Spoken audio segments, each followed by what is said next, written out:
So let's classify all the ways that something can get through the cell membrane. And we're going to start out by looking at, we're going to classify these things based on how much energy is required. So remember, we're looking at getting stuff in and out through the cell membrane. How are we going to pull it off? There are two techniques. One of them is passive, and it's considered passive transport. And the other, active. It's considered active transport. And the difference between passive transport and active transport is 100% the amount of energy that's required to make this happen. Passive transport, this is my energy signal. Passive transport requires no energy. I say it requires no energy. It actually utilizes the energy that's already found in all the molecules in the entire universe, except for molecules that are at absolute zero, the temperature absolute zero, which is like negative 312 degrees Celsius. Like, it's ridiculous. Or maybe it's negative 293 degrees Celsius. It's something 294.73 degrees Celsius. It's crazy. It's cold. And we've never been there to absolute zero. We've tried, and we've gotten pretty close.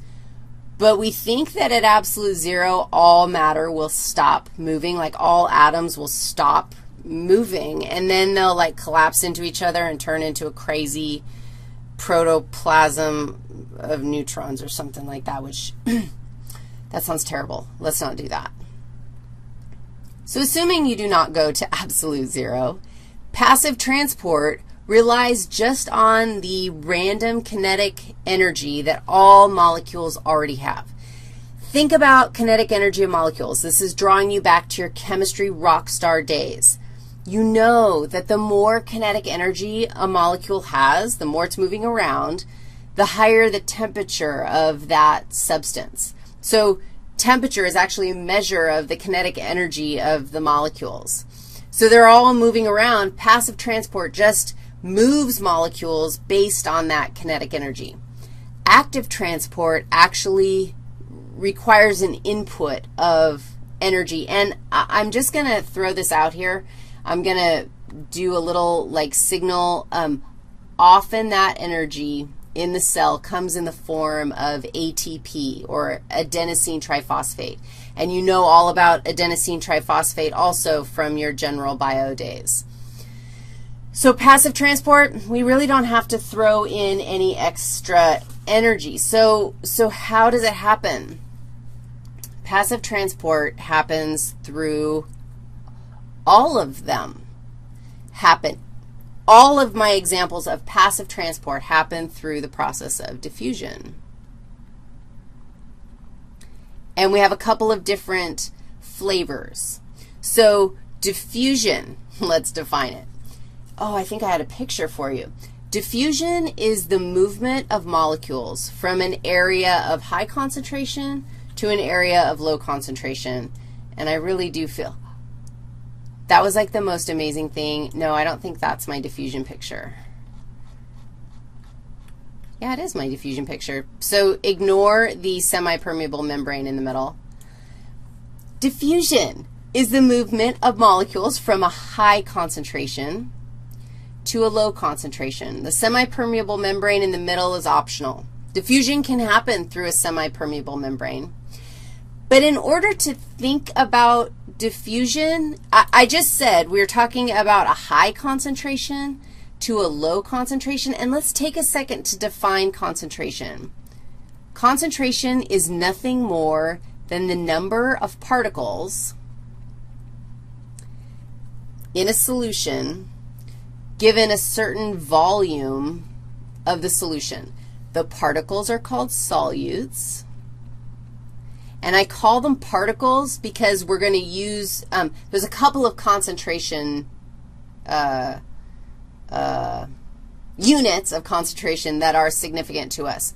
One of them is molarity. Molarity is one way to measure a concentration of a solution, and the molarity measures moles of solute per liters of solution. So you can imagine, okay, take a number. How many moles of red dots do we have over here? 10, right? Because here we have only 1 mole of red dots. Do you totally agree with that? But the volume, what's my volume over here? 1 liter. What's my volume over here? 1 liter. So we have 10 moles per liter on the left side, and we have 1 mole per liter on the right side. I totally just made up my numbers. Numbers are irrelevant. I'm giving you an example to show you how we'd calculate molarity, which means on the right side, we have a 1 molar solution, and on the left side, we have a 10 molar solution. Does that work? You now can tell me which side is more concentrated. Dude, you don't even have to add numbers into the scene. It's very clear that this is the more concentrated side. So where are those red particles going to go? They're going to move down their concentration gradient. That's just saying they're going to move from an area of high concentration to an area of low concentration. High concentration, low concentration. We have a gradient between those, and molecules move down that gradient. If they're moving down the gradient, I think of it as little balls or marbles rolling down a hill. Do you have to put any energy in? Like maybe you just flick them a little bit to get them to go, but if they were like bouncing around already, they totally would roll down the hill without any help from you. Oh my God, we went backpacking today, and my small child, his sleeping bag fell out of his backpack and tumbled down the concentration gradient. It was kind of a small miracle that it stopped on a tree. I was like, dude, I'm out because I'm not climbing down that concentration gradient to go get that sleeping bag. But my rock star partner was like, I got this, and tromped through the forest down the concentration gradient.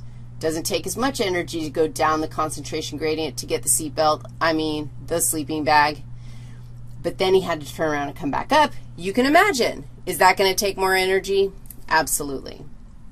Okay, where were we? Concentrations. We calculated concentrations. We have an idea of concentration gradient.